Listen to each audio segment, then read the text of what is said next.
Good evening. We will now call this school board work session meeting June 17th to order. Please rise for the pledge.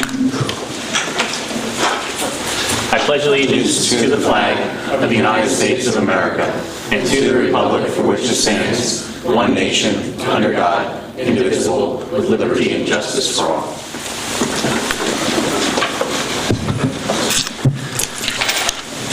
By way of announcements, the public is hereby advised of the audio and video recording of this meeting and that it may be rebroadcast. There have been no executive sessions since the last time we met and reported an executive session.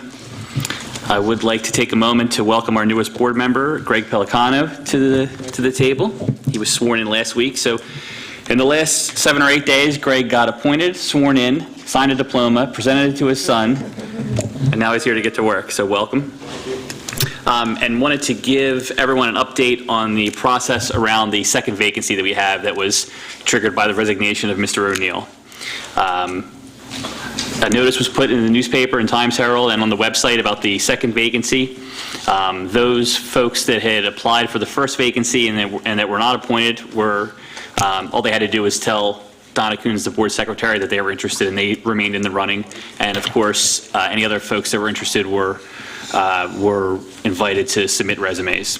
So we had 10 parties respond, 3 of which did not apply the initial time. Those applicants are Kyle Allenbach, Matthew Cox, Zong Lee, Peter McFarland, Scott Mises, Jackie Piotrowski, Andrea Reese, Connor Ryan, Andrew Sandner, and John Williams.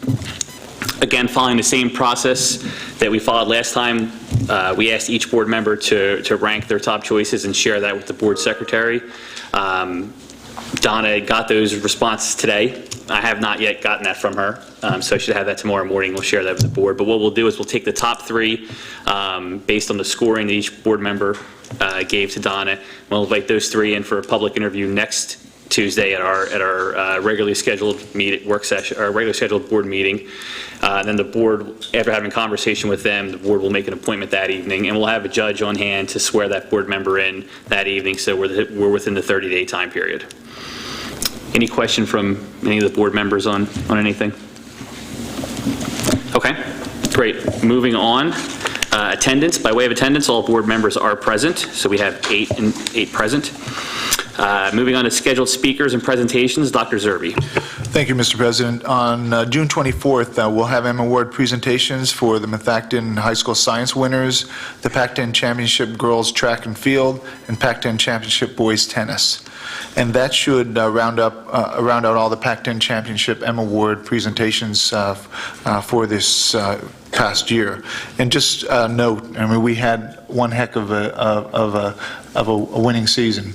Not only in Pac-10 championships, but district titles as well. So our coaches, our staff, our parents, and most certainly our students did an outstanding job promoting the Methacton community through athletics.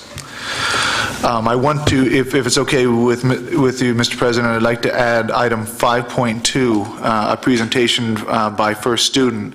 As we stated earlier, as we were going through the conversation about outsourcing transportation, we did tell the board that we would have first student come back for every work session up until December as a initial step in order to keep the board apprised of the processes and procedures.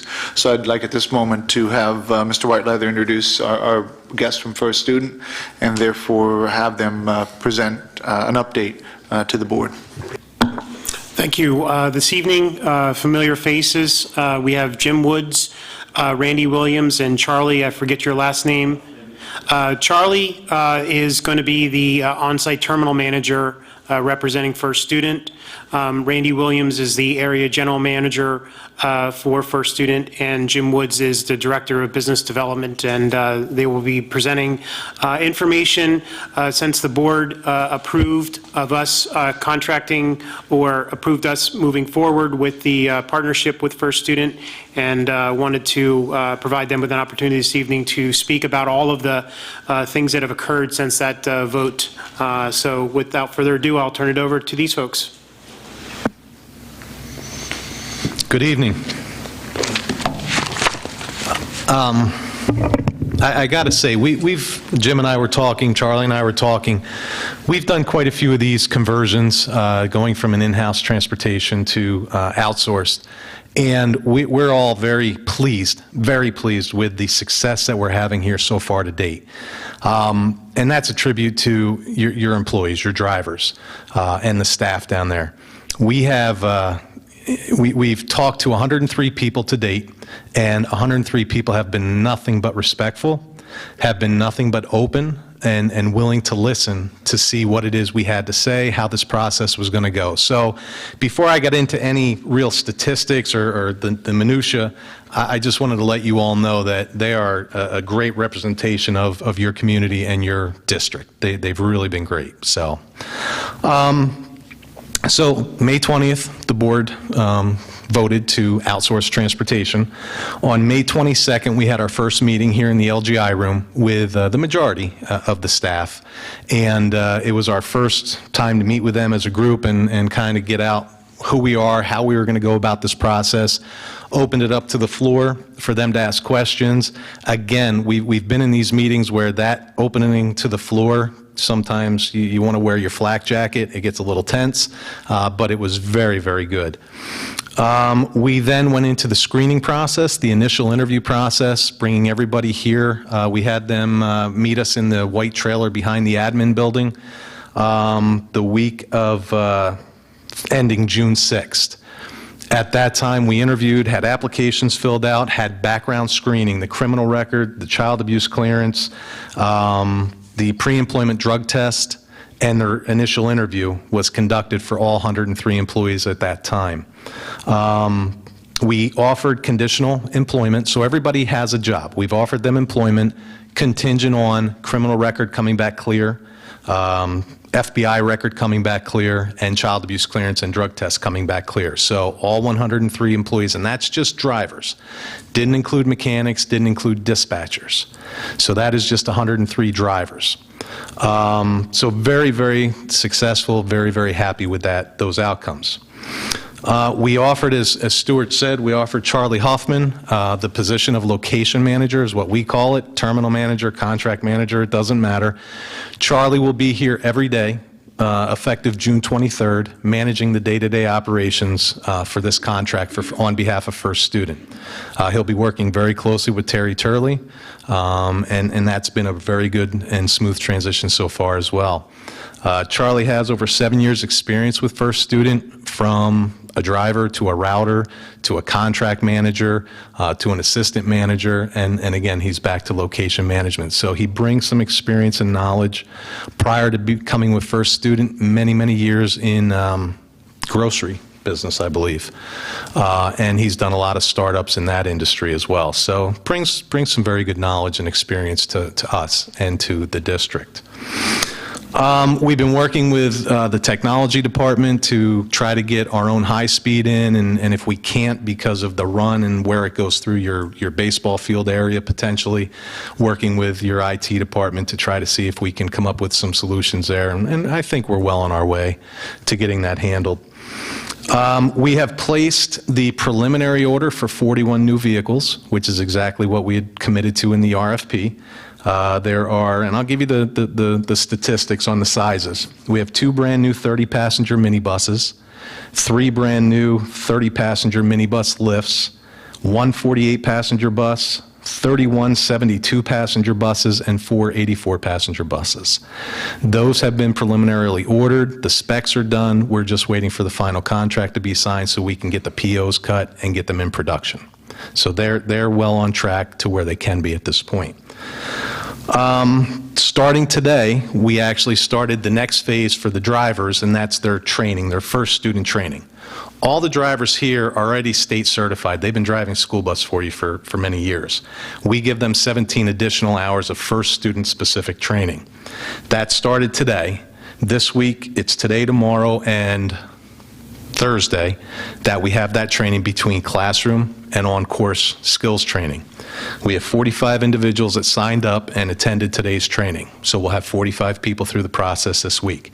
They're also getting the fingerprinting done during the classroom portion, so that's the last piece of the credentials. And that's once they get the fingerprint done, that's about a 24-hour turnaround. The district gets notified, and then you tell us everything's good. Next week, we have another 3 days of class. 36 people are signed up for that class. And then the week of July 1st, we have our last 3 days of class, and 22 individuals are signed up for that. That's 103 people. So 103 came in, 103 interviewed, did all the backgrounds, and we have 103 scheduled for training. So we're well on track. We finished interviews with mechanics and dispatchers last Thursday, and we started to go through the job offer process for mechanics and dispatchers. We should wrap that up between tomorrow and Thursday as well, and have that team complete and solidified. And finally, we have our inspection of the fleet. We're buying your fleet, so we have to inspect it again. We have that happening tomorrow and Thursday as well. And we will have information back to the district for the finalization of that process for our July 1 effective date. So that's an update. I don't know if, Charlie, you have anything to add? Okay, Jim. Any questions, I'd be happy to answer, but I think we're very, very well on our way. Are there any Questions questions? from the board? Just one, have you had any problems? I mean, everything sounds good, but I mean, has there been anything that was unexpected or anything that out of the ordinary or that we should know? Knock on wood, I'm cautiously optimistic. No, we have not. And we truly hope that we don't. We have not encountered any real issues. The district has been very forthcoming in helping us with rooms and training areas. Again, the drivers have been great. The staff has been great. So honestly, no, we have had no problems to date. And like I said, knock on wood that we don't. And we are committed to tell you of issues as well. It's not always going to just be, because there will, I'm sure there's going to be a hiccup somewhere. Hopefully it's very minor, but that's part of our transparency. You will know about it. Do you have a question? Nope. Other questions from the board? Okay, Craig? In paragraph or section 7 of the contract regarding the contractor records, just curious regarding like vehicle records and maintenance records. Should the district want to examine those records as we're able to as part of the contract? How does that process work, or how would that work, or what's your experience with other districts? Normally a district, if they want to examine any records, driver records, maintenance records, whatever it may be, they'll send a request through our location manager, and I would assume it would probably be Terry at this point, or whomever. And they'll ask, hey, can we come down and inspect or look at X records? We have the auditors in. They want to see the following files. So we'll share those with you. We retain them, and we don't make duplicate copies or leave a copy at the district, but we have them on site and they're open for review at any time, as quickly as we can, but no less than 24 hours. Other questions? Okay, thanks very much. Thank you. Anything else, Dr. Zerby? I have nothing else on scheduled speakers or presentations. Okay. Then we'll move on to item 6 and open for public comment on board action items. There's 3 action items tonight, so are there any public comment? Mr. Andrews. There's 4. Oh, I have an old. Yeah, we had to give some donations. Good evening. John Andrews, Lower Providence. I'm very happy to hear what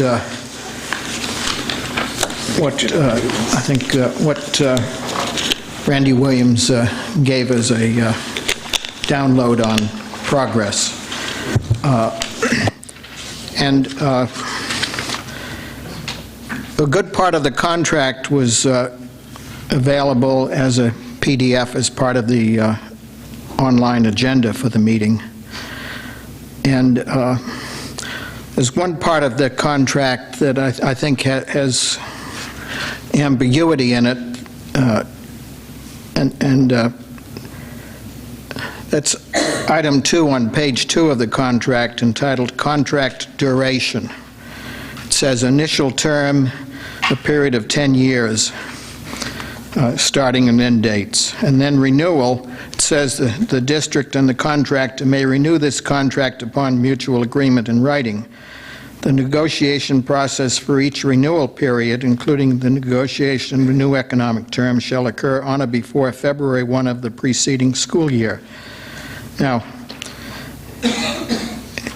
would the first time that renewal comes into effect be out in 10 years in 2024, or is it in 2015 and 2016 and 2017?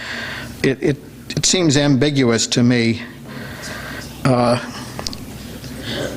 So I think that's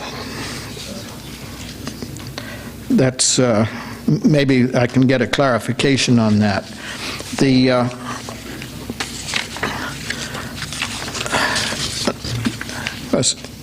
Another Mr. item on... Andrews, if we could, let's respond to that first question, if you don't mind. That's fine. Relative to the contract, the duration, as you indicated, is 10 years. However, there's two provisions in the contract that allow the district to exercise an out clause. There's one, termination for cause, meaning that there would be a violation of some rule or regulation within the contract that would allow the district to exercise the option to terminate the agreement at any point. There's a second, termination for convenience. Termination for convenience is simply set up that either the district may, at a pre-described time, terminate the agreement without cause. So there are two provisions that allow us to separate ties with First Student if needed. Obviously, we wouldn't hope that to be the case, and I'm sure that's shared mutually by both, but there are those provisions that allow us to get out. Yeah, well, I was aware of those, but, you know, under contract duration, there's A, initial term, B, renewal, and there are dates spelled out for initial term, but there are no dates for renewal, so I don't think, you know, what you're saying clarifies what I think is the ambiguity in the renewal paragraph.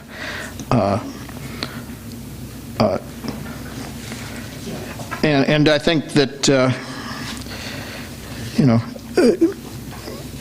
neither party would, you know, knows what the CPI is year by year over 10 years. So I think that it's totally, it continues, the renewal paragraph totally is ambiguous. Regarding the budget, I think a lot of people are happy that it's calls for a 2.1% tax increase, but I think that's ignorant of the local economy and the economy in Pennsylvania. A couple days ago, I read that there was a ranking of the 50 states for the gross domestic product increase by state for the year 2013. There are only 3 states worse off than Pennsylvania, and Pennsylvania's gross domestic product increase last year was 0.7%. And I continue to say that our local economy is less well off than the state. We don't have any fracking, for instance, here, and we do have 2 large pharmaceuticals that are continuing layoffs. So I think that a 2.1% puts a hardship on the public. And in terms of that hardship, I've tallied up the number of foreclosures by fiscal year for the last half dozen years. In 08-09, it was 45, the following year 46, the following year 48. It takes a few years from someone losing their income to when the bank causes a sale by the sheriff. In 11-12, it was 28, 12-13, 35, 13-14, 40. So the last 2 years have shown increases, and what it's going to be the next fiscal year, I won't predict, but I think that, you know, the difficulty in the local economy and the declining enrollments, I think, indicate to me that we need to do a better job. It's not enough just to say I'm going to vote against a tax increase. people need to work on where can we cut, what can we do with PSERs, et cetera, et cetera. So I think that this school budget and perhaps many others put more difficulties on the economy. Thank you. Thank you. To clarify, I don't think anybody at this table especially is running around happy that we're proposing a 2.1% tax increase. So, any other public comment on board action items? Candy.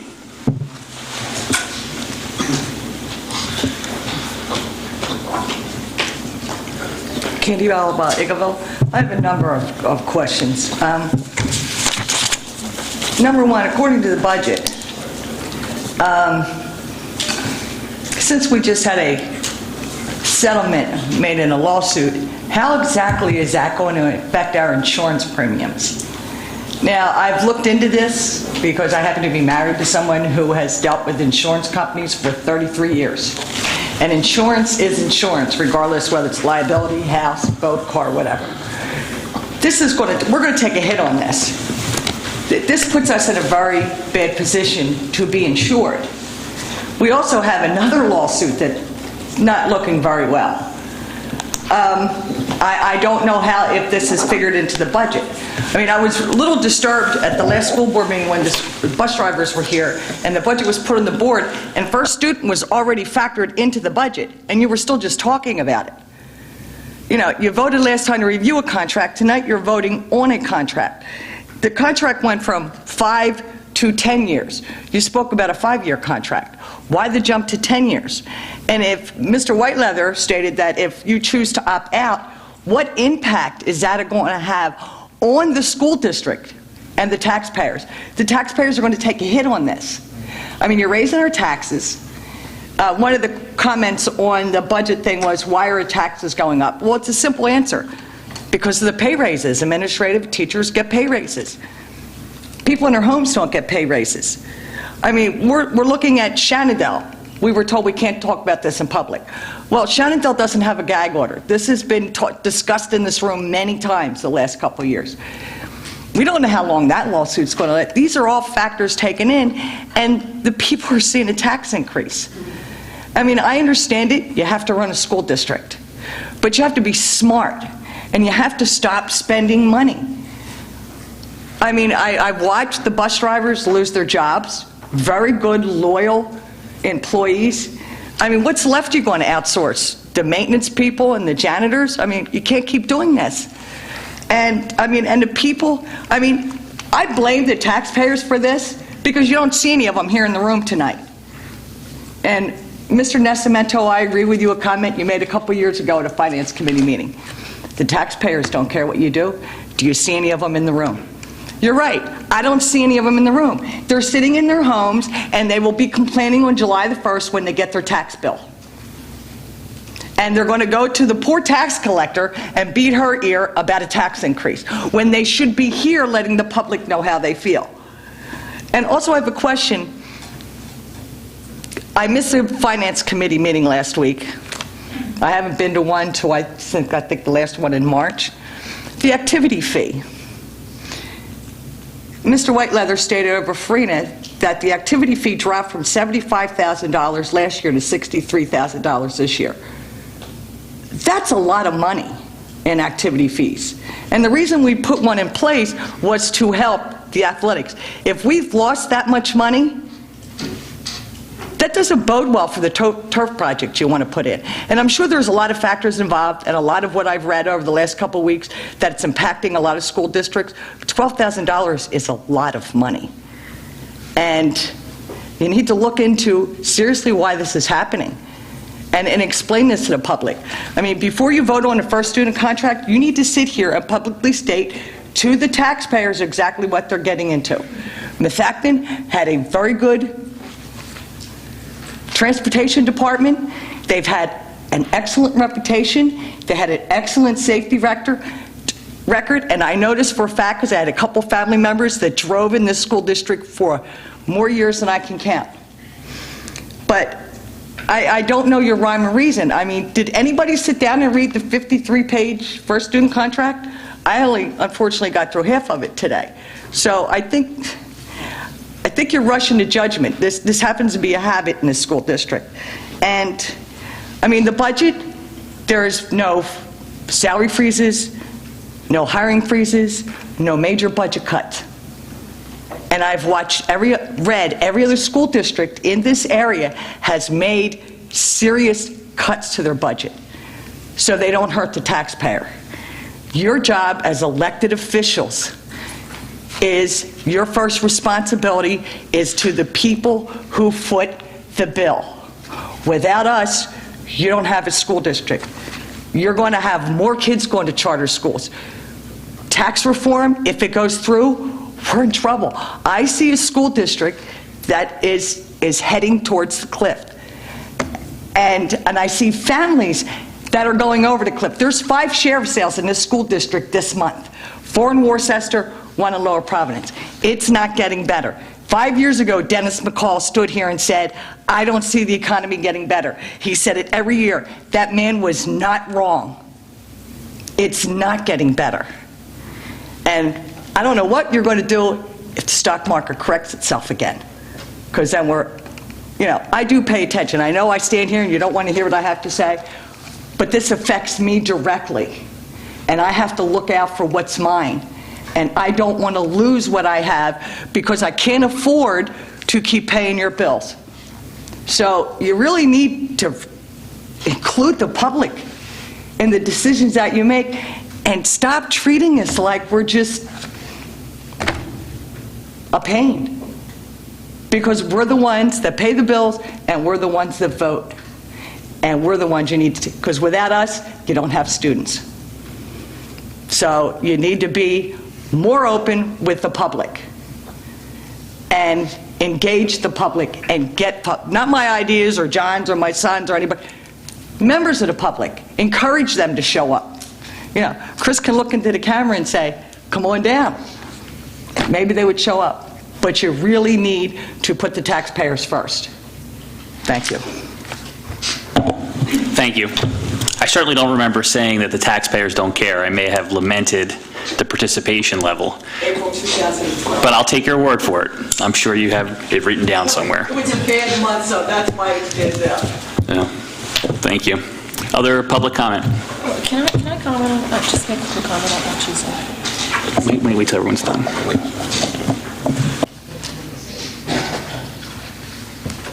Good evening, Joe Bickelman from Audubon. I sent Stuart Whiteleather an email and I carbon copied Dr. Zerbe. There's $262,055 in next year's proposed budget that's being acted on, and that is in the transportation salary account. And I wanted to know what the detail of that was, how many positions or payment for compensated absences or anything like that. Can you tell me what that is, the $262,000? I didn't get an answer back. It represents bus aides that are not part of the outsourcing. It represents secretarial staff member. How many staff? One secretary? 1 secretary, 1 transportation supervisor, and the bus aides. I don't recall the exact number of bus aides off the top of my head. 10. Okay, I have another question. There's $132,390 in the proposed budget next year for benefits. And we spoke about unemployment compensation claims. And Mr. Whiteleather, you said it was going to be over $400,000 in your estimates. And there's $132,000 budgeted for next year. I know the PSERS is in that account, and Social Security and medical benefits, I guess, for the drivers for July and August. And I was wondering where that $400,000 is budgeted in the budget for unemployment claims. Unemployment, workers' comp, 2 areas that are spread based on the allocation of salary to the overall total. So for example, if unemployment is $400,000 and function 1100, which you're familiar with being a retired business manager, represent 40%, you take 40% of that $400,000 allocated to that specific area of the budget. So that's the allocation method I use. Since there's hardly any salaries attributable to transportation now that the bulk of it has been outsourced, the amount of money attributable of unemployment as well as workers' comp are a very small portion for the remaining folks in the transportation department. That's why, or that's how that is spread for purposes of budgeting. But the unemployment comp the cost would be associated with drivers, right? It would be, but they're actually not drivers of the school district. They're not transportation employees anymore for the Methacton School District. So are you saying that the unemployment comp expense associated with these drivers is going to be charged to other functions in the budget, like instruction? Again, we expense unemployment as well as workers' comp based upon the portion of the salaries that make up for the total. Philosophically, you may have done it differently as a business manager, but that is the way that I have allocated out for our budgeting purposes the portion of unemployment as well as workers' comp to each area as I've described. So when the unemployment expenditures get recognized and they're due to the fact that the drivers were terminated, that is going to calculate in some manner into instructional costs also? Those costs? Again, as I explained, how we allocate out unemployment as well as workers' compensation is the method that we use to expense those two categories out amongst the So I budget. guess some of those costs would be in instruction in 1100. They would fall there because the percentage of salaries is there. Unemployment is not simply based upon teacher or transportation salaries. There are Right. coaches, there are people who are employed temporarily who are eligible for unemployment. Right. So unemployment is not strictly just transportation. I It understand. would capture a lot of other areas Right. as well. So the expenditure of that total dollar amount is allocated as I had explained earlier. Right. When you get the unemployment compensation bill, there are names on there, and the names are associated with the function of a school district. And when the names of 100 drivers come in, you ask your accounting staff, who are these people and why do we have claims for unemployment? And then you say, well, where were they charged in the system? And they're a driver, so I would think that they would come up under student transportation. But if you're taking a percentage of salaries of instruction, administration, and then you're prorating the cost to an area, some of that $400,000 is going to fall into a function of, say, instruction or support services or something like that, right? Is that what I'm getting from what you said? Correct. Okay, the other item I have has to do with the budget also. There's 120 drivers that were terminated from the district because of budget problems in this district. That is unprecedented that we terminated 120 drivers. I understand how the budget works. There's a lot of money in there for salary and benefits. Are there any raises in the next year's budget for the bargaining units in the budget? And if so, what are the percentage of raises in the budget for the different bargaining units? Let's start with the teachers. What percentage raises in for the teachers? Teachers get 1.5% for next year. Top step teachers get a $1,000 flat amount. Our MESPA, which represents our support staff, get a 2% increase. And what is that? What is what? What is the MESFA? 2%. And who are they? They represent our support staff, secretarial staff, bus aides. Okay, so they get 2% raises. Correct. All right. The rest of the bargaining groups, as well as administration, are not established. Okay, what are the administrators getting as raises in next year's budget? The administrators, based upon the agreement, is a 2%, but those those specific dollar amounts. It's a merit-based system, so there's not, I understand, but what did you put in the budget for 2%. raises? 2%. And so for teachers, you put in 1.5% in the budget? 1.5% for teachers on step 1 through 14, and $1,000 for teachers that are on step 15, which is the top step of our teacher schedule. How many teachers are in that step? Approximately half of our teachers are on top step. That many? I'm sorry? That many? How many? We have about 423 teachers.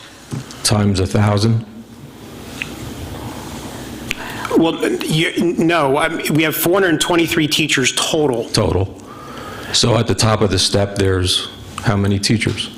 I'm saying approximately half. I wasn't prepared to answer specific questions. So that's 200,000 for that $1,000, roughly, if it's half the teachers are at the step. Right? Mr. Bickham, can you get to the question portion of your comments? Yeah, I wanted to know what the raises are in the budget in the salary accounts for next year. So I was just going down the list. We gave you the MEA, which we said was 1.7. No, 1.5, not 1.7. I'm sorry. We gave you the MESPA. 2%. Yep, and then... Right. So then he there are said... no others at this point in time. Because there's one group that's currently under negotiations. That's the who? That would be the Teamsters. Okay. Is there any money in the budget for the Teamsters contract? Increase, proposed increase? It's in negotiations. It's not appropriate to have that conversation at this point. Well, there's a budget document that's on display, right, online, and Sure. if I look at the 2,600 salary accounts and go from one to the other, that would tell me if there's an increase, so you don't know if there You're is or certainly not. welcome to do that. All right. So getting back to the other increases for the teachers, $1,000 for the teachers that are at the top of the scale. There's approximately 400 teachers. So you said half of those people, 200, that would be 200,000 for just the people at the top of the scale, right? I think we need to walk cautiously here, because I'm giving you approximate numbers. You're making calculations based on those approximate numbers, and I'm a little, I just want to make sure. Well, I'm saying they're approximate numbers. Okay, I just want to make sure that we're. You said half talking the same of the teachers approximately Okay, and are at the top you got of the... the answer. So it's like What's the next part of 200,000 just for that. Next part of your question. Okay. The next item I have, it has to do with the termination of the bus drivers also, the 120 bus drivers that were terminated. With First Student, they go to a benefits plan that they have to pay 20% of the cost, and that cost is $5,500 a year. There are drivers here that were on a Keystone HMO plan where they didn't have to contribute anything, and they switched to that plan because it was cheaper for the district to offer that plan too, and they didn't have to pay any premium contributions toward that. Now they're paying $5,500 a year. That equates to approximately a 16% salary cut for those drivers. That's a 16% salary cut. I just want the whole board to know that. I stated that at the last Finance Committee meeting that I was at.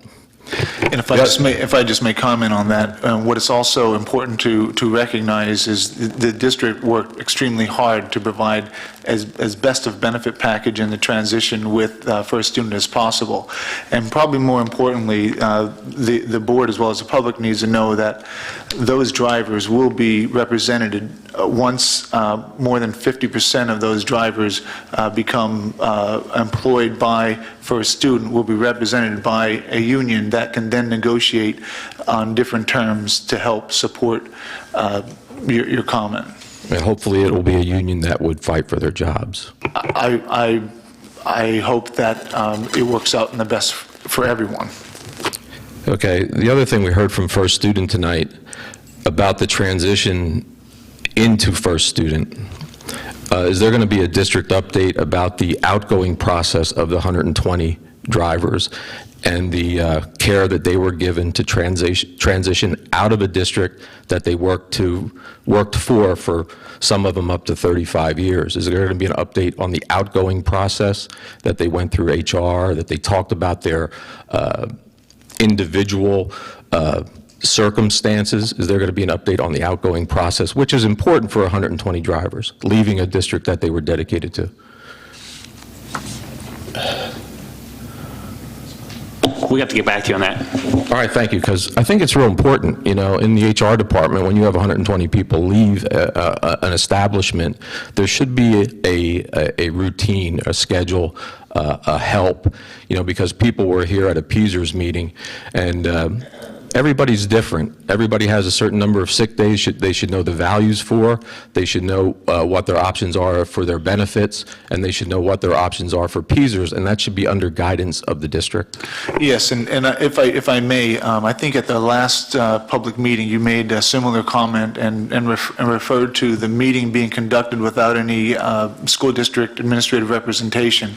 And quite frankly, though they may not have stood up and done introductions, we did have administrative representation at the meeting. So I just want to clear the record, and it was a meeting specifically designed for the PEASERS organization to present to our current employees as a gesture of goodwill in this process. I understand. Here's how it happened.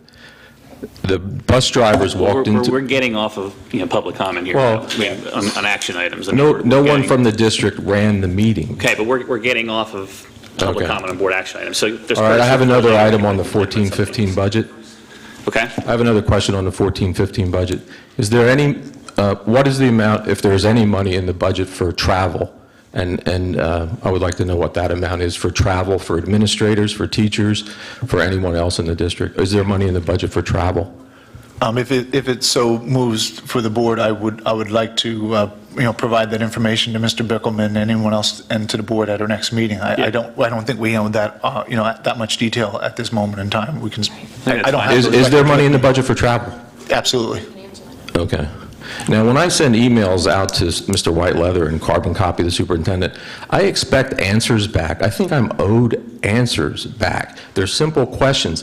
I shouldn't have to get up here, and I wouldn't get up here and ask these questions if you got back to me with an answer. I would be satisfied. And that's all I want is answers, and I didn't get any answers. Email is quick. It's, shoot me back an answer. I'm a taxpayer. I'm paying the budget, this $99 million budget. My taxes are going for this budget, which I think you should use $1.4 million of your surplus of $5 million and not raise taxes at all. That's my opinion. Thank you. Additional public comment on board action items.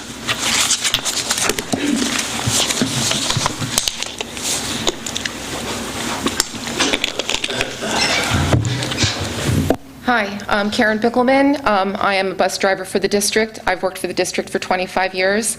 I just want to let you guys know that the transition that we are having with First Student has been phenomenal. They've provided excellent meetings, a lot of information, and I only wish, like my husband just mentioned, the outgoing information from our district would be greatly appreciated, because it caused a lot of uncertainty down the bus garage, not knowing what's going on as far as our sick days, our personal days, and the insurance with what's happening through the summer to get us till we transition into First Student in September. It's been very disheartening, but First Student is to be commended. They have done an excellent job. Their meeting was outstanding and informative. They're on top of everything, and I just wanted to commend them publicly. Thank you. Thank you. We appreciate the feedback both on First Student and on what we can do better. Any other public comment on board action items? Did you want to say something? I do. The only thing I wanted to comment on, and maybe I need to re-ask a question, didn't you state that 103 of our drivers went in for interviews and 103 are being hired pending their response? Yeah. Sure, please. Yes, that's correct. 103 people came in for initial interviews, drug tests, and 103 people have been offered positions contingent upon clearance. Right, so I just wanted to clarify a couple of the statements that were made, that we've gotten rid of all of our drivers. In fact, they are being rehired if they so choose to stay with our district. Correct. You had a couple retirements before the vote to award, and then we've had a couple more announced retirements. But yeah, everybody who has expressed interest has been interviewed and cleared that they meet our minimum standards. Thank you. Sure. Thank you. Okay, moving on to item number 7, board action items. We'll take each one of these individually. Item 7.1, 2014-2015 final budget adoption. Dr. Zerby or Mr. Whiteleather, is there anything that you want to present, or the board is familiar with everything? No, this is the final step for the adoption of the budget for the 2013-2014 school year. And we ask that you approve the budget as presented. 14-15. I'm sorry. Okay, therefore, I will ask for a motion to approve the 2014-2015 final budget for Methacton School District in the amount of $99,557,372 at a millage rate of 27.9 mils, which represents a 0.57 mil increase or a 2.1% tax increase over 2013-2014. Is there a motion? Brenda, is there a second? Kathleen, discussion? Comments? Herb? Yeah, I'd like to go discuss a little bit. Way back when we first started this, I was really hoping for a 0% tax increase. I really thought it was achievable, especially with all the different things we're doing in the district. We had a few retirements, of course, bringing first student in, and just various other things that the administration has done, and I commend them for doing that. Basically, our PSERS increase this year is going to be about $2 million increase over last year. And our tax increase that we're asking for the taxpayers, and of which I am one, to remind everybody, is $1.4 million. Now, we do get a state reimbursement of about $1 million for the PSERS, so if you take that out of that, so you're looking at about $400,000. But our special education costs have increased over $600,000. So as you can see, there's not a lot of money moving around here. You can easily allocate it to certain areas within the budget. It's not an easy decision to do something like that, especially when I really had my heart set on a 0% increase. And I look to see the reasons why, and I, again, look into Harrisburg and see the failures that the legislature has done. And it's made the news today that they will probably not make their budget deadline of June 30th. And I find that very disheartening as a school board director. We're expected here to abide by the law, do things to the letter, and yet our legislators can just say, oh, well, we're not ready yet, and still have $1 billion to fill. And they throw it back on us.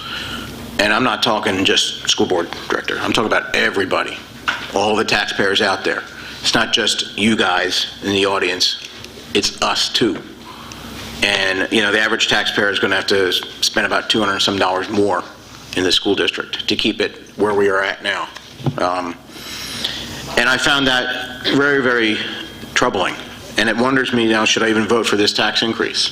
Because then I'm just saying to the legislature, okay, yeah, we'll go ahead and raise the taxes and you guys can just go ahead and do what you need to do out there, and find out that nothing happening. Okay, they really don't take anything seriously. And I just wonder what it will take from school districts, when school districts start saying, well, that's it, we can't do it anymore, and what will happen. So I really hope this is the last time that I have to vote for a school district budget without the state's budget not even being anywhere near finalized. Probably won't be. But I just find out that this is where I lie. Everybody that knows me always says, I put everything out on the table, and this is where I put the blame on this one. Our administration team has done a remarkable job of trying to keep our budget within line. I was on the Finance Committee. We gave them a directive to keep it within the index. It was suggested by the administration that we actually increase the taxes a little bit more, start socking away some money for the PSERS increases down the road. And we said no, because then we're even giving the state even more money that they can possibly come after us for, and say, okay, oh look, the school district, they're saving more, they don't have to worry about it. We don't worry about the PSERS. Well, that's not going to happen. It's got to change. It's got to change now, and it's not just for the new hires. new state hires. It's got to be everybody across the board. You can't fix a system that's badly broken with just the new people coming on board. That's not fair to the new people. It needs to be fixed across the board. So I will support this tax increase this year. Next year, I highly doubt I will support anything unless something is done about PSERS. That's all. Thank you. Additional comments? Brenda? We are all taxpayers, and we are also all voters, and not just school boards, but others should be talking to our legislature to convince them that they need to make some changes, both to the methods of funding of school districts and to these problems with PSERS that are going to be terrible over the next several years. I do commend our administration that actually even before he arrived, Dr. Zerbe got into a long-term plan for finances, and with the ability to look at things on a long-term basis, we'll be in a better position to manage this as time goes on. But if the changes don't happen in the legislature, you see the numbers as they grow. It's over 30% for PSERS in a couple of years, and it's not manageable for us or for many other school districts. I do follow what happens in different districts, and I do know that some districts have raised taxes less of a percentage this year, but there are also several districts that have had to raise them more, and they're kind of pushed to the wall. I think we're in a much better position in managing things than some of the other school districts are, and I'm happy about that. But write to your legislator. Thank you. Additional comments or discussion? Jim? Good evening. Once again, I think this is the 34th year that we've increased taxes in a row. We typically average 2.87% a year. We're at 2.1. This year, we're $442,628 away from $1/10 of $1 billion. That's $1/10 of $1 billion. And we should look at it that way. One of the things here is if we kept within the Act 101, was it 1.7 this year? Or was it 2 with exceptions? No exceptions. No exceptions, 2.1?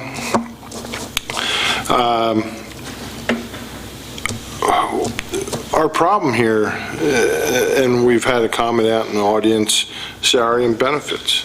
That's set between, depending on the district, it would be 75% to 80% of our budget. I don't like removing programs. I don't like outsourcing personnel. And when we come around to negotiate contracts, the board has to ask whether it's the teachers, whether it's support staff, Teamsters, concessions when we're in a situation like this. As far as the legislator, we can't depend on them. They're just going to rob Peter to pay Paul to give us more money to help our budget. We're in control of 80% of our budget when we negotiate contracts, and we have to look at that. When we're negotiating contracts and we're giving them a 1.5% increase, a 2% increase, and you're doing that on 80% of the budget, you're going to have a tax increase. You can't cut enough electrical bills. You can cut programs, and I said that probably 4 years ago. Life at Methacton, as you know it, will change, and we had to find $1.5 million because we gave retroactive 2% when we did that contract. And so we have to ask. We have to learn to start with asking how to manage our budget and ask the labor people when we negotiate. We have to have that opportunity. When it comes to the Teamsters with the buses, did we ask, and that's something that I'm sure there was conversations going back, and I don't want to sit here and point fingers at whether it's the Teamsters that represent their representation for their body, or are they working towards, if we ask for a cut, would they go to their body and say, hey, look, we can cut back on our salary and benefits with the district and you can remain district employees? Or did they go on the side of, we can't do that because we have to get increases for our membership? What's the environment there? Which I don't know. And I would hope the membership knows what their leadership is doing and that they're working in their best interest. And that's the hardest decision here is I don't know that side of it. I would like to know. I would like to know that we're doing everything as far as asking for concessions when we need them. And I don't see the environment in the district or even in this county, the state, changing, because we're still at 80% of our budget is salary and benefits, and that's increasing on a yearly basis, which means our taxes are going to increase every year. I would have loved to see a zero increase this year, and I won't be voting for this budget once again. This was the year to do it. I would have liked to give the taxpayers a break 1 year at least, just to say that we were thinking about them. So just to keep in mind, board members, when it comes up to the tough decisions and where to start out with negotiations when it comes to our contracts, think what we're going to do at the budget time every year. Thank you. Other comments or discussion? Okay, hearing none, there's a motion from Brenda and a second from Kathleen to approve the 2014-15 final budget. All those in favor? Opposed? Abstentions? Motion passes 6-1 with 1 abstention. I'm not sure an abstention is allowed on that vote. Well, Mr. Bartle. I mean, Mr. Pelicano has not been involved in the discussions, or... He's allowed to abstain. He's allowed to abstain. So, thanks for checking. All right, item 7.2, Homestead Farmstead Exclusion Resolution number 1405. Everyone's seen the attachment. It's included in the board materials. We're asking for a motion to approve the 2014-2015 Homestead Farmstead Exclusion Resolution number 14-05. Is there a motion? Kim, is there a second? Herb, discussion? Can we explain what it means to the public? Sure. Do you want to go ahead? Each year, the gaming funds are put into a pot that the Department of Education distributes to all school districts. The amount of money that's available for the 14-15 budget is approximately $1.9 million. The way that the funds are distributed is each property owner is eligible or applies to be eligible for either homestead or farmstead exclusion. The county is a determining body for that. We are in receipt of a list annually from the county that reflects all the properties that are eligible for homestead, farmstead. So if you basically envision a pizza pie representing the $1.9 million, all the properties that are eligible get a slice of that pie. It's an equalized slice dependent upon the assessed value of the property. Some properties will fall below the minimum assessment, so they would get basically a full exemption of their tax bill.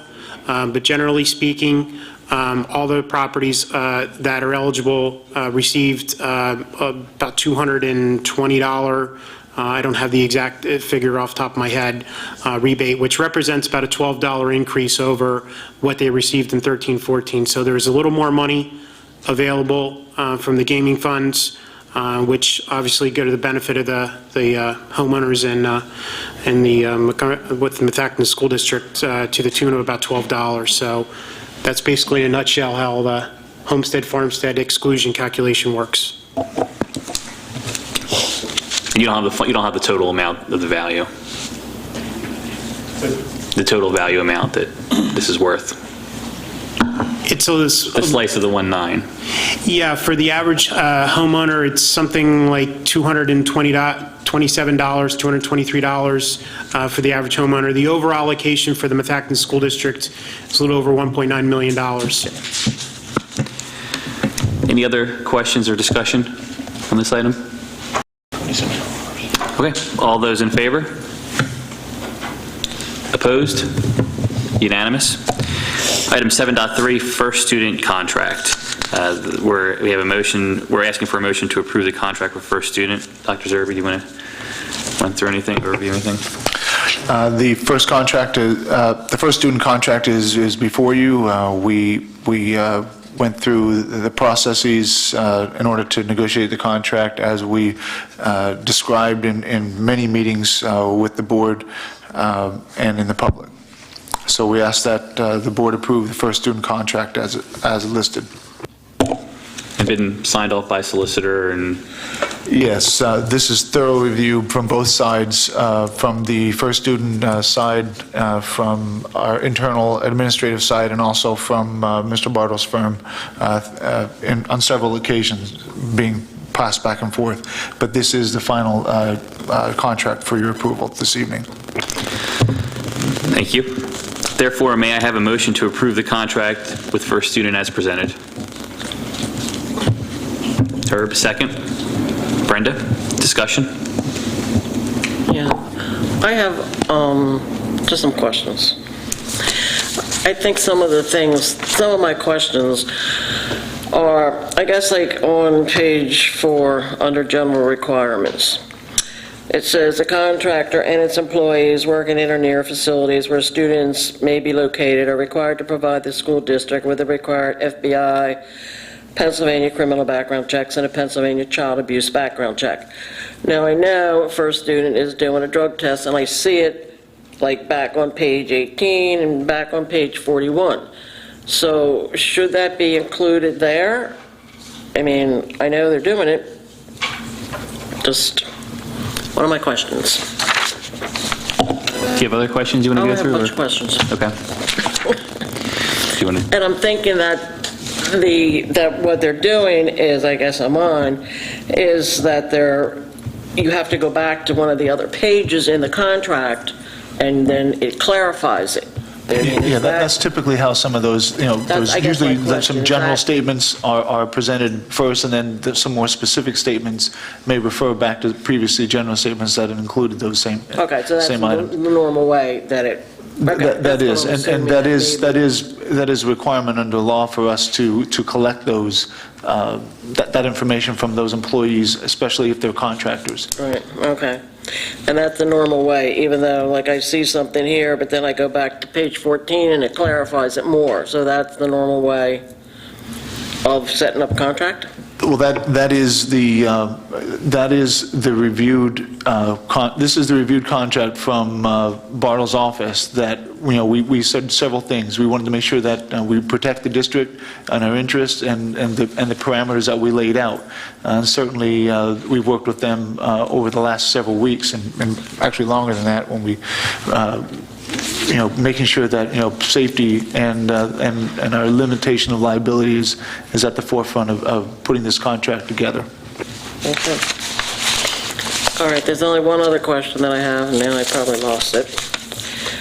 But it does say that, let me find it real quick.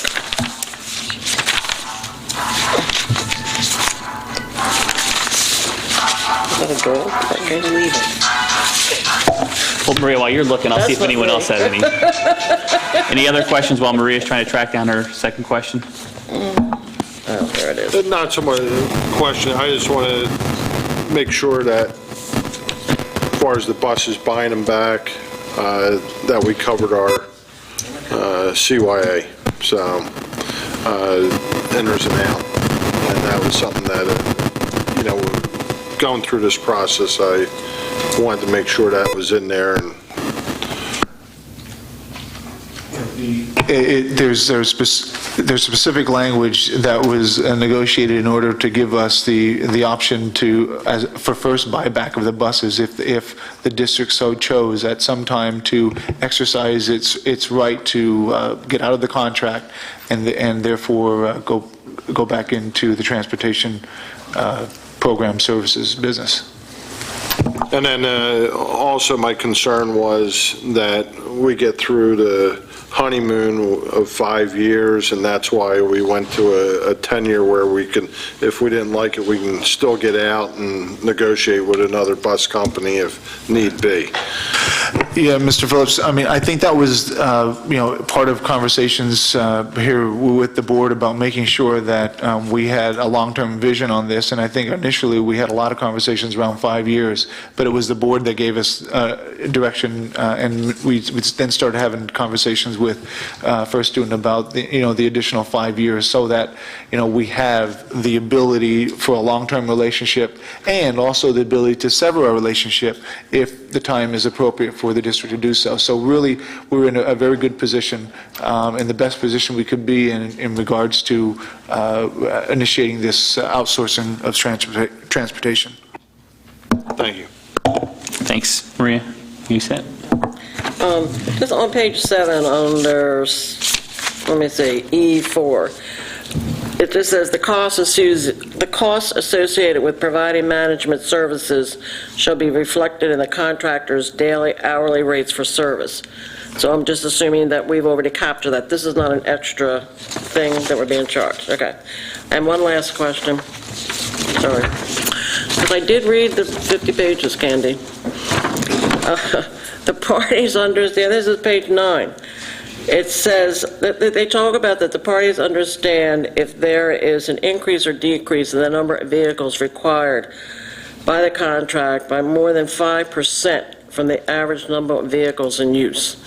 So if we're looking at a school assessment and maybe, right now, if we decide 3 years from now that we're going to close the school, would that be more than 5% of the average number of vehicles in use, or do we have leeway in the contract to cover that?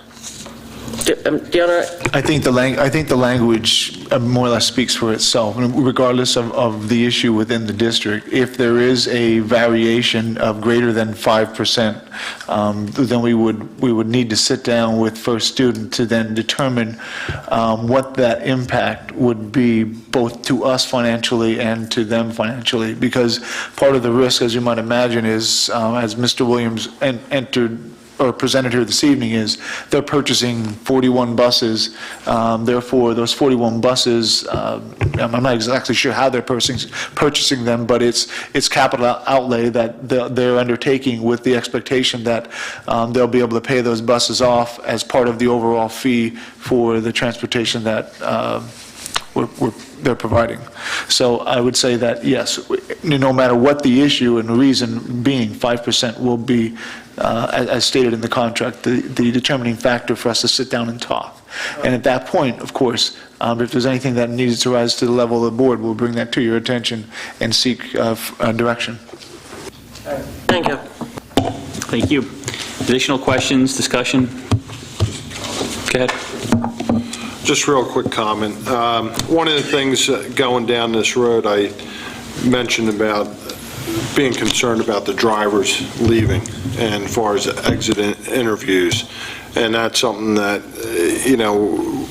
we should try to do over and above. And I know sitting on the IU board, when it came to that, one of the board members who was an accountant offered up his services for anybody that needed to try to figure out their sick days, their vacation days, their retirement days, in that type situation. And seeing that happening on that board, that's what I was hoping there. So Can I clarify that information that was shared before? I think we did as much as we possibly could to share as much information as we possibly could.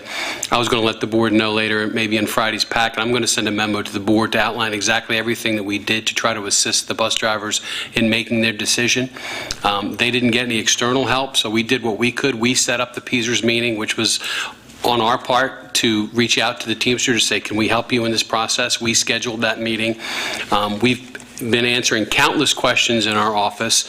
Anytime anybody calls, we try to provide as much information as we could on their calculations for the people that need to decide whether they wanted the payout or the health care.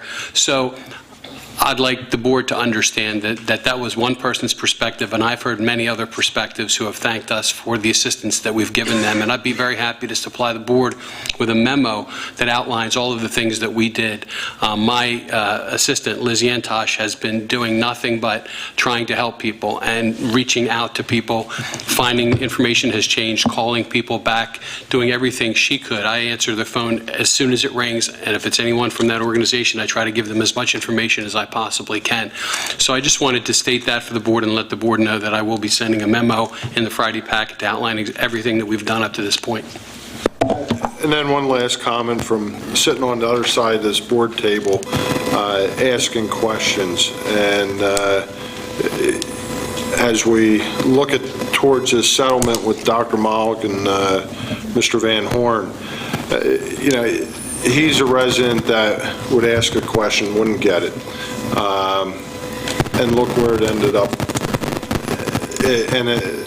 My point is, if we have the information, give it. It's not our information as a board or as a district. It's the taxpayers. And give it to them. I mean, give them more than what they need. I mean, as long as it doesn't deal with personnel and students, but I'm not worried about,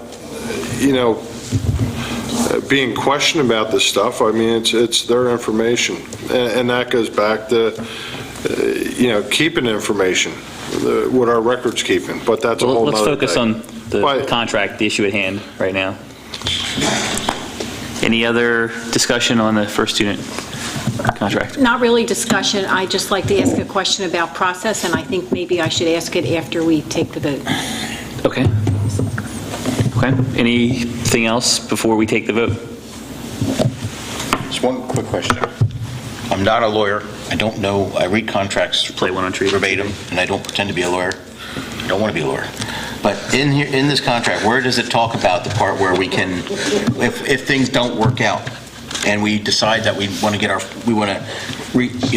purchase back our fleet and things like that? Can you pull that out, Frank, or do you know where that is?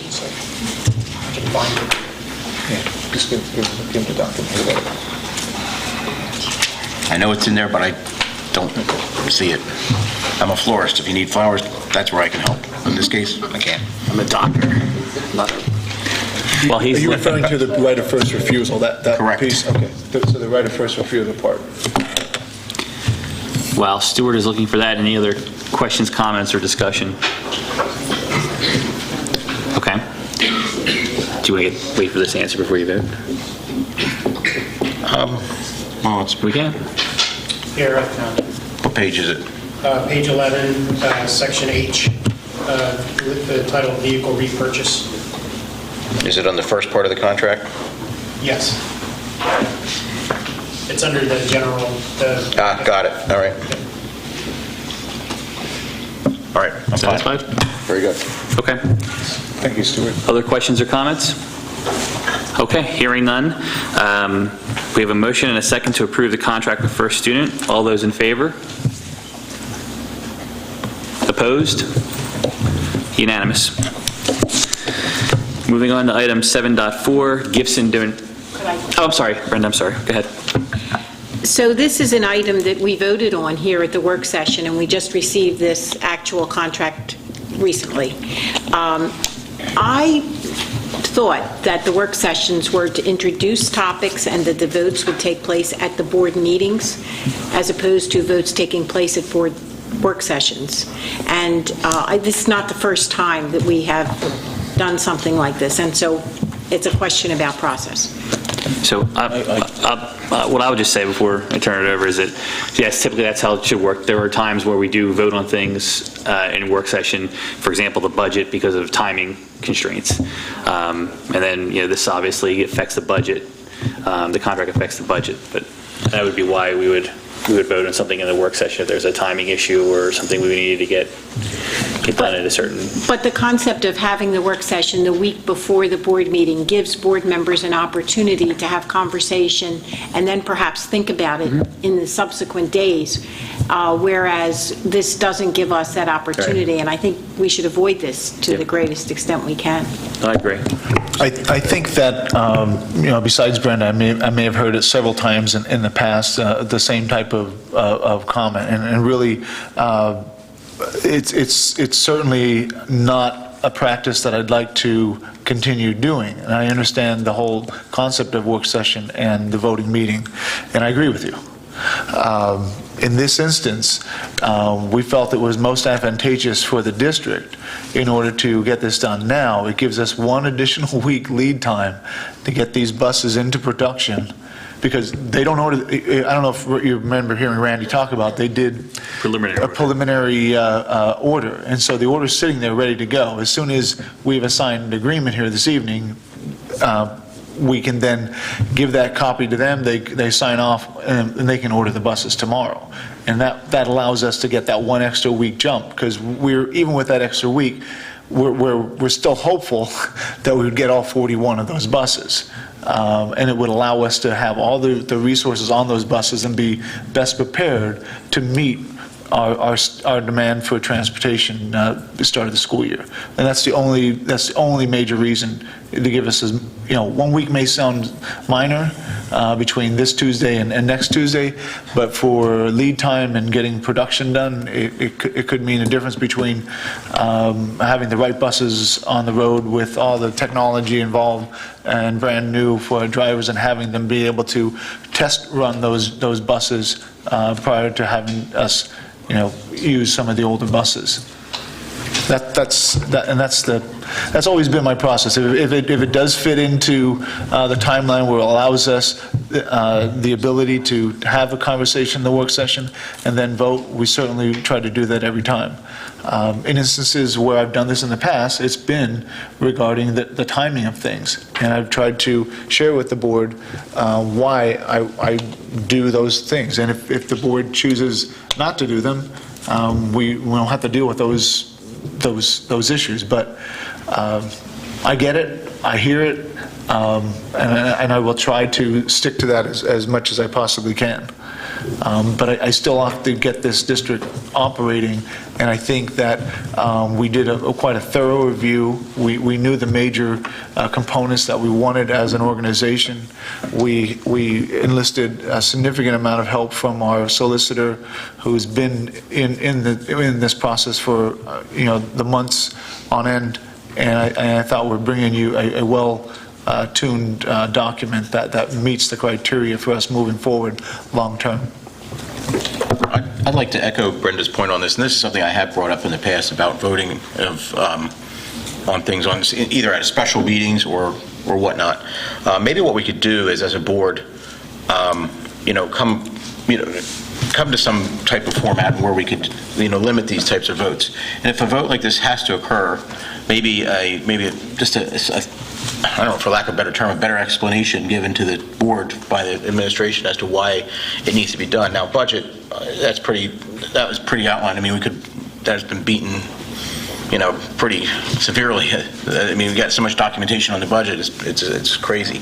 But on some things like this, because work sessions are really just to really formalize next week's meeting and have action items on that meeting. So maybe it's something we could expound on a little bit further, especially given the fact that we have 2 new board members. We have one right now and a new one coming on very soon. That's pretty significant. So I think their point's well taken. I think we can endeavor to make sure that we're following regular order, so to speak. Of course, giving ourselves the flexibility to vote on something when we need to, like the budget. But we can endeavor to make sure that we follow that process. In the case of the budget, we've been well informed about the budget. Perhaps giving us some information, perhaps an outline form about what the details are, even if we don't see the actual contract, we would have the opportunity to consider the issues. I mean, it's important to, in my way of thinking, we are the ones who have to vote and make these decisions. And we have to value the benefits, on the one hand, of expediency for purposes of administration, and on the other hand, the obligation that we have to make as best a decision as we can make. That's well said. I appreciate that feedback. Can I just add that, can this go in back to what we've been bringing up before, the policy, the process policy? If we can please put this in, that we, for a majority of our voting items, that we need to have at least a week to review, to speak about it and review it before there's a vote, and that can go into the policy that we're trying to still put together, right? Yeah, as long, like I said, as long as we have flexibility when there's an issue of law, like budget, yeah, we can do something like that. Okay, good discussion.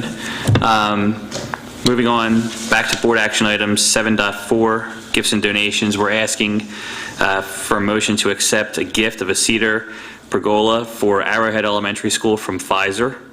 That's a garden feature or type of gazebo. I know that because I checked.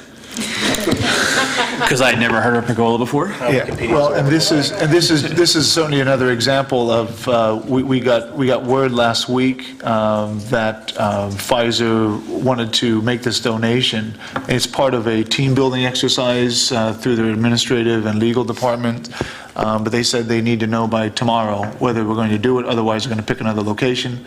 So again, this is another example of timeliness. I felt it was important after we had our facilities engineer and principal review all the information. They felt it was prudent that we recommend to the board to accept this gift so that they can move forward with this project. Yeah, I certainly don't think any of us want to send the message that we're not open to accepting gifts from the public. So just another example of private-public partnerships benefiting the students.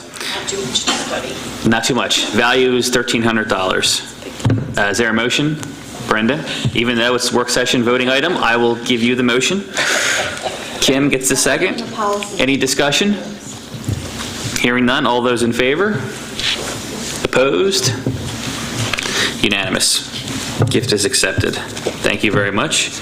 Moving on to item number 8, voting items for next week. Dr. Zerbe.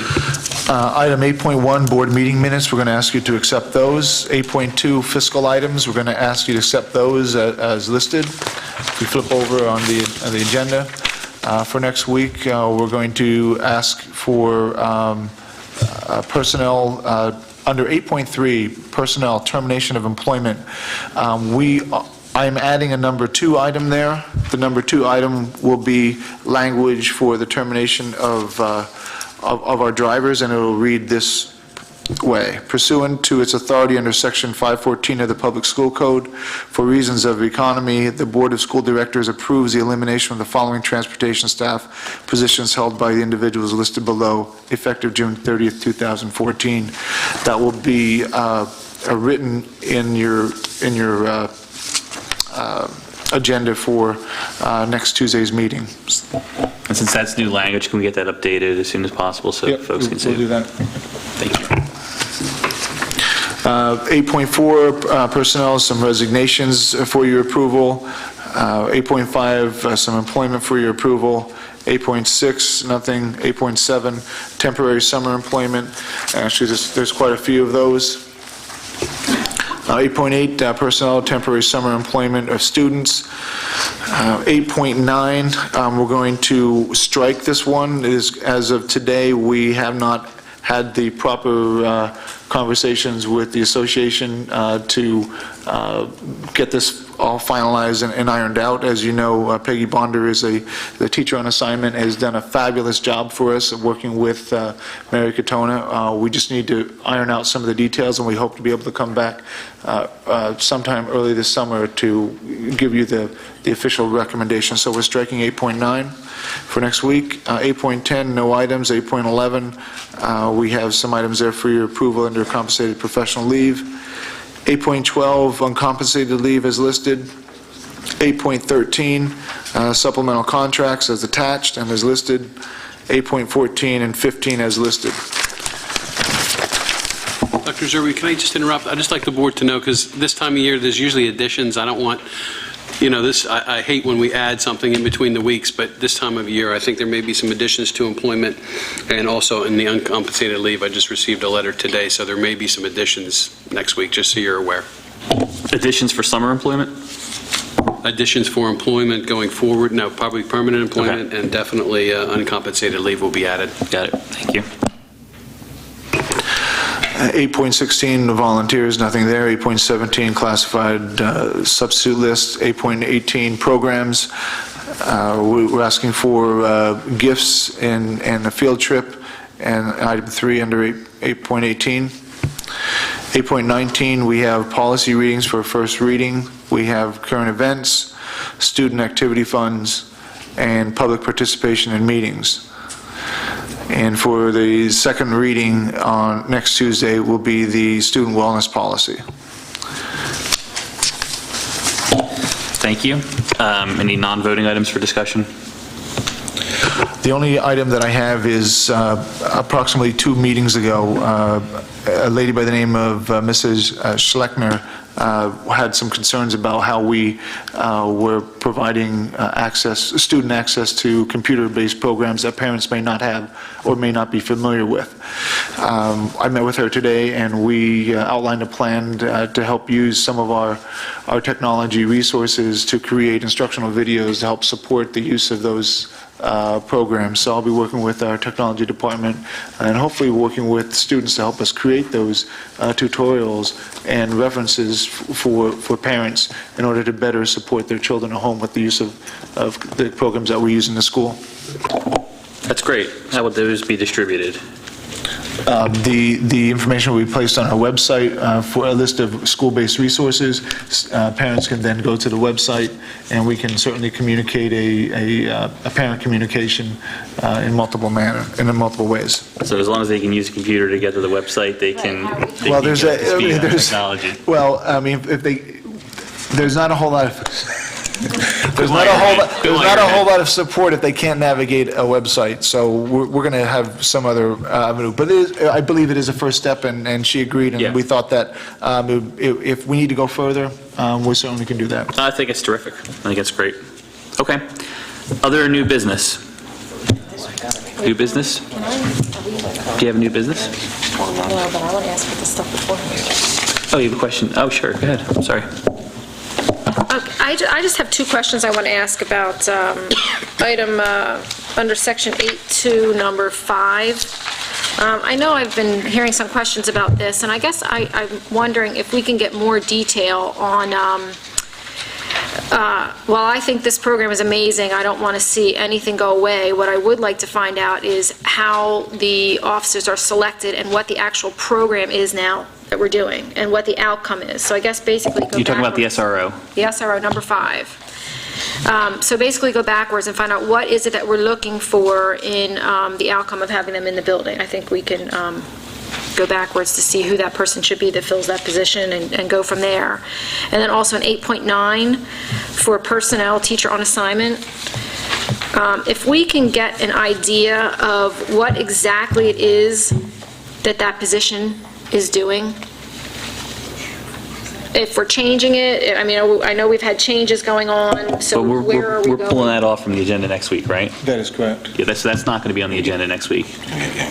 Okay, well, either way, whenever you put it back on, it's still like those names. right. Yeah, I still want to know what it is that we're doing in curriculum, where are we going, what's our direction, where are we going with training, because we haven't talked about how we're outlining that department.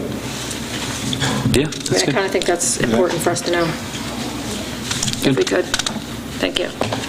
And the SRO question, you're more interested in, I'm more interested in knowing that we have the right people in position. I want to make so sure. less the strategy of the program than... Well, but I'd like to know the program, too. As I said, I do not want it to go away. I know, at least, I'm familiar with the Arcola program very well. I know how that, personally, I know how that's working. So I'd like to know, overall, what it is that we are doing. How is that program running? Where is the officer going? Are we doing educational programs? Are we what is the outreach he's doing, those kind of things. And are those people in the right places? Is it the right person? Do we need to be talking with the township more? Yeah. Are we looking to Worcester to help us fund some of that now too? Because we have, we are sitting in Worcester, Yeah. we're going through all these conditional use hearings. Well, the students are from Worcester as well, so is it time to reach out to them maybe and see? So I guess I'd just like the more comprehensive. You just want an updated report card? Exactly. Okay. I'd also be interested in that and be interested in how what we're doing and how we're paying for it stacks up against other programs in local districts. SRO programs. SRO programs. Yeah, I know that, we've talked before about other districts getting grants for it and whatnot, and just like to understand, if we could, what some of the other folks that are using it and being successful with it, how they're doing it and how they're funding it. And just further on that, what the goals are of the program, specifically, what do we expect to see as outcomes and how do we measure that? Yeah, no, I think it's good. I mean, we've done this for a few years now. It's healthy to go take a look and see what's working, what's not. Good. Okay. So, sorry, any other questions or comments on any of the voting items for next week? Kim, go ahead. Yeah, I guess I'm speculating here, but with the addition that Dr. Zerbe mentioned under 8.3 to be the language regarding the bus drivers, and then if I look at 8.5, on the surface, it looks a little contradictory, but my guess is, I'm speculating that this is just a matter of time, June 30th being the end of the contract, am I right? Yes, those runs actually didn't end up filling until the end of the year, and that happens kind of every year as the entire process works all the way through the seniority system. But we had to employ them because they are still ours through June 30th and still running students until the 13th of June. Like extended year? No, this was just up until the end of the school year, but as the process works, as it works its way through, they just were permanently hired to those shifts, and those shifts then ended on June 13th. So it's a very short employment, but nonetheless, we had to do it that way. Okay, thank you. My second comment is that I see everyone got a copy of the Apollo, the literary magazine, and I would just like to share that I attended the dedication of the Apollo at Arcola, and I would like to thank certainly Mrs. Page and her staff members, Mrs. Motley and Mrs. Bolger, for their efforts with this every year. It's wonderful. Put it on your summer reading. And the only difference with my copy is that I got some of the authors and the artists to sign their work for me. So yours will be much more valuable than ours That's someday. right. That's great. Enjoy. That's great. You had something you want to add? Yeah, under 8.21, under other, we will add to the agenda for next Tuesday the lunch prices for the 2014-15 school year. There is a proposed increase. I don't have that information in front of me. Mr. Whiteleather, can you explain that increase right now? Each year, we have to calculate our paid lunch prices to equalize those against the free and reduced subsidy that's received. The intention behind this is that you can't use the subsidies to basically pay more towards your overall operation on a per meal basis versus a fully paid meal. They need to equalize each other. So the USDA has what's called a weighted price calculator that is used to determine how much we need to adjust our prices for fully paid meals each year. For the 14-15 year, the calculation that we have completed and run by the Department of Education for their approval is a 10-cent increase. So what we'll be doing is recommending for your approval next Tuesday for a 10-cent increase to both the breakfast and lunch prices for the 14-15 school year. And those recommendations don't impact or do they not impact the free and reduced price meals? No, the free and reduced prices are set. We cannot adjust those. This only would reflect on the fully paid meal prices. That, again, is just simply done to equalize the two prices against each other. Great. Any other questions or? I just have one. Under 8.2.3, this homestead, farmstead exclusion, is that different from what we just voted on tonight? That should be removed. Item 3 under 8.2 should be removed. Thank you. Very good. Anything else? Okay, so there's no other non-voting items for discussion. Other new business? I just have one thing to say. So, the Warriors and Methacton baseball is on everyone's mind because of their performance and because of the new field. And I just saw that Jordan Carter, who is a Methacton alum, got drafted by the Cleveland Indians. So, I'm not a big Cleveland fan, but I think it's terrific that terrific for him and great to see a Methacton alum and going to be in a big league someday. So congratulations to him. We ought to do something on this site or recognize him in some way. If there's no other new business, I'll open it up for courtesy of the floor. Candy.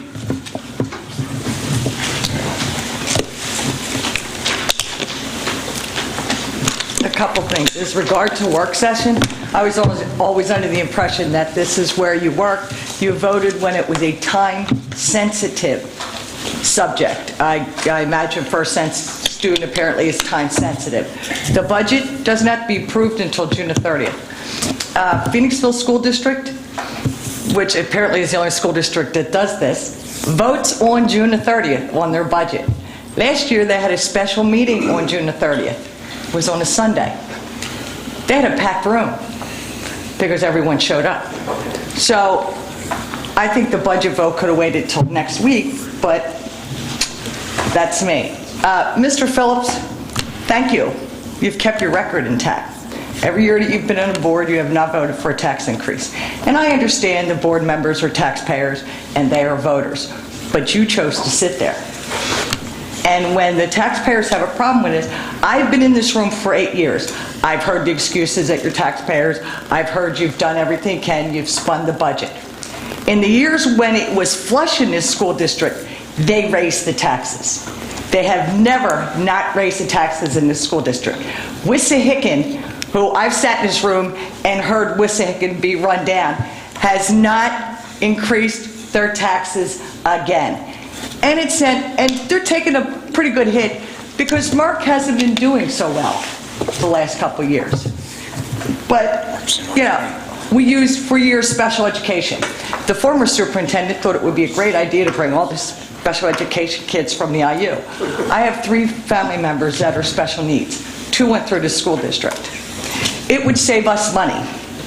The last couple of years, you raised their taxes because special education has gone up. This year, it's because of PESers. Now, I understand I asked Dr. Zerby what would happen if you would say no. I still think if you would actually get 500 superintendents to stand up and say no, the elected officials probably would listen. It may not get you anywhere, but it would get their attention. But how would we, as taxpayers, expect elected officials and administrators and teachers and judges who are all in this pension program to actually do reform?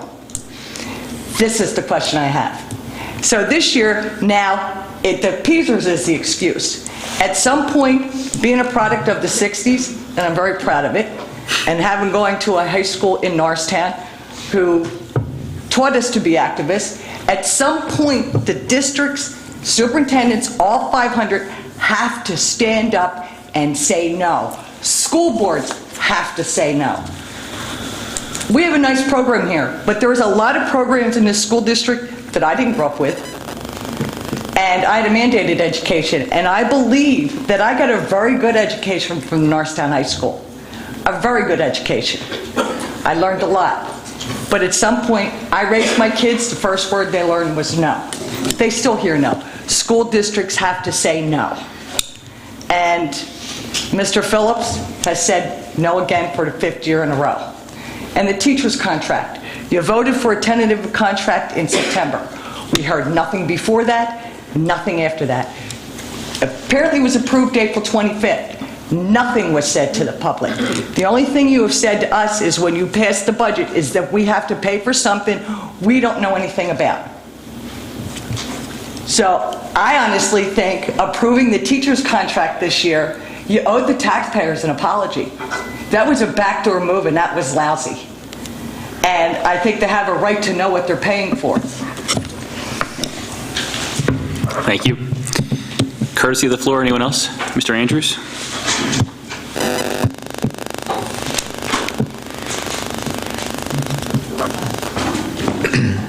John Andrews, Lower Providence. There's one item on tonight's agenda, and that is under fiscal items 8.28, the placeholder for the insurance. Now, this agenda presumably was made up a number of days ago. Is there any further information on the cost on those insurance premiums? I think one of them, for instance, school leaders' liability coverage, and I'm guessing that might go from $25,000 to $250,000, and that may crimp the budget in some way. I know there's a contingency in the budget, but it seems to me that it's only a placeholder because some of the coverage premiums are going up. The other thing is that... If I may just comment on Yes. that, Mr. Weiler, are you aware of if there's any update to that agenda item at this point? Yes, actually, I met with the insurance broker today. Obviously, there was a lot of other parts that were moving here, most importantly with transportation. We had a number of vehicles on our auto policy that are no longer on there as well. So in fairness to the insurance agents, we had to obviously allow them the opportunity to revise their pricing for that purpose. So I will be preparing that information for the board relative to their vote next Tuesday. Thank you. Thank you, Mr. Whiteleather. The other thing is that we're coming up on the interviews at the next meeting for Director number 9. And back on June 9th, when the first set of interviews were done, one of the questions that was asked in advance and at the meeting of the 3 interview candidates is, what is our biggest problem? And I think that's an excellent one to throw back at the current 8 directors from the standpoint that the candidates, and now you have 10 of them, I think by and large they're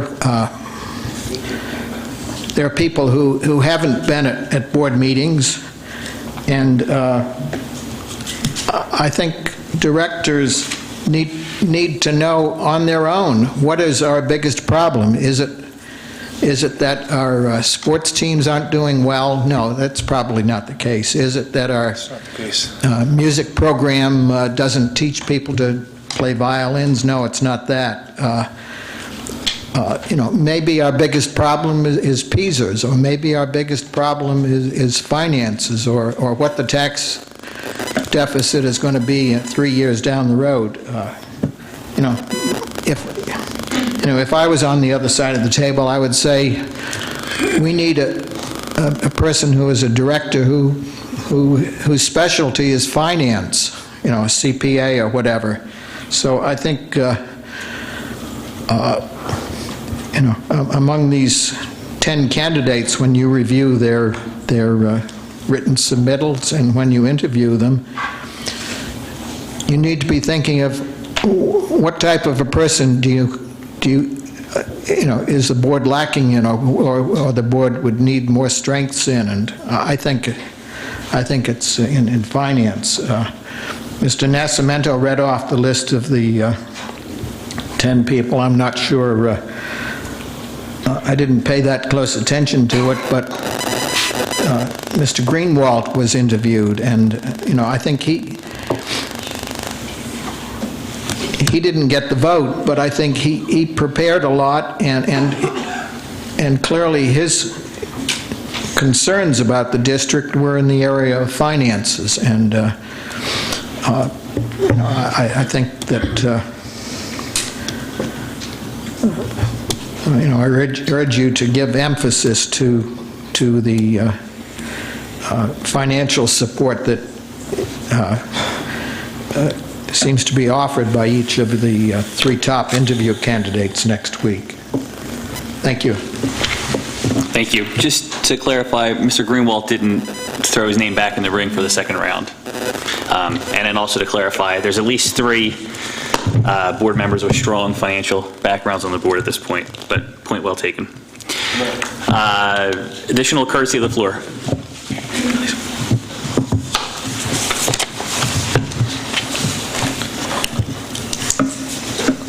This is just Karen Bickelman, Audubon. This is just an opinion that I have, and maybe this could have possibly happened for us with the HR department.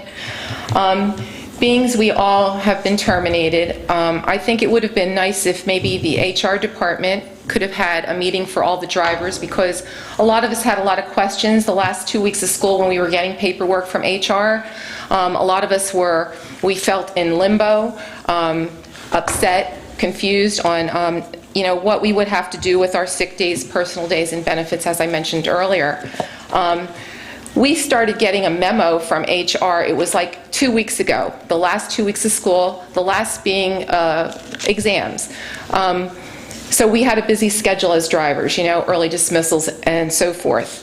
But I feel HR could have been more prepared, knowing, I know the first board meeting I ever attended was back in April, and if this was leaning towards outsourcing, which I'm sure you guys knew well in advance, I think the HR department could have been more prepared to deal with the drivers and answer all of our unanswered questions and be helpful in that department for us.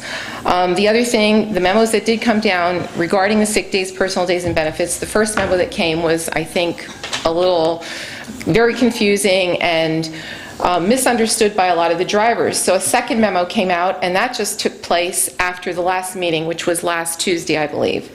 And the very last posting that we received about the situation with our sick days, personal benefits, and personal days and benefits, this posting, I just would like you to see, this is what we've dealt with. So I just would like to show you this. That was the last memo on our time clock dealing with that. So it was just upsetting. And I think it could have been a little more professional. Certainly didn't come from me. Down here, if you read this, Mr. Harney, it says, decision on medical benefits severance payout has changed from 6/13 to 6/20, authorized by Bob Harney. This was written by our shop steward and stuck on the time clock and on the board, so we would know. But we had a deadline of the 13th to make all these decisions. And this is a big decision for a lot of the drivers, talking to their spouses about situations, and it was a lot of pressure. So I just want you to know, from my standpoint and my fellow coworkers, how upsetting it was not to have support from HR, and maybe providing a meeting with the group so we could have question and answers to make the transition, from a Methacton employee moving on to first student a little more, proper word, easier transition, and have our answers come directly from HR, from the school board, members, without having gossip, misconstrued information, and having factual information, and not having any problems within the department. So I just am, very upset that that didn't take place. Thank you. Well, if it's any of value at this moment in time, I apologize that, you or any of our other drivers, feel the way that you've shared this. And if there are some things that we can do moving forward here before June 30th, I'll be meeting with my administrative team to see what those things are. And if it's okay, Well, I'd like to reach out to you and see if It would there's... have been, great if this could have happened prior than the last 2 weeks of school, which is stressful enough. And it seems like there was no plan there for that. So, I appreciate what you're saying now, it just seems like it's a little too late. I understand, but if there's anything, I'll reach out to you if there's anything else that we can do for you or any of the other employees. We certainly want to be able to do that, because, we were committed to making the transition as painless as possible. I understand But again, I just hope you accept my apology, but I'll reach out to you and see if there's some things that we can do in the interim that might be able to solve some of your confusion, because we do want to help you. It wasn't something... Well, it seems like it should have happened prior to me coming to a board meeting and saying this. It's just, it was upsetting for me, and I know it was upsetting for a lot of drivers. And I know Mr. Harney mentioned Liz Yantosh was helping. That night, or that morning at the PESERS meeting, I appreciate that the meeting was held. It was very helpful. A lot of the drivers here wasn't even sure who Liz Yantosh was. She was sitting up in the back. Actually, I never really, recognized her, but she was the only representation here, and I guess it's Bob's assistant. But it would have been nice to maybe have the HR department down front, along with the PESERS representative. And, at that time, there was a group of drivers here answering any questions we could have had about, what was going on, and to have things clarified for us instead of, like maybe the shop steward comes down and says things and only says things to certain people, then, whisper down a lane, everything gets misconstrued. So, it was very upsetting the last couple weeks of school, not knowing, not having answers to things. I understand what you're saying, and part of your last point is probably the most appropriate one. I think there may have been some things that we as an administration could have done better, but it's all about communication. And I think that it sounds like, as you just mentioned, that it's probably from the union leadership didn't communicate as well with you as probably they should have. And if they would have recognized that we weren't meeting some of the needs of the people, we could have had that dialogue. But again, for what it's worth, I apologize. It's not what our intent was, and certainly I can't go back and fix it. But I can take a look at things starting tomorrow morning to see if there's anything else we need to do as an administration to help ease the pain in this process. Thank you. Thanks. Courtesy of the floor? Okay.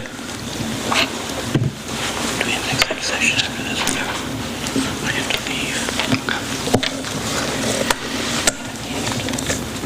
leave. Joe Bickelman from Audubon. I thought I said goodbye to all these to-do lists, and now I have to-do lists again.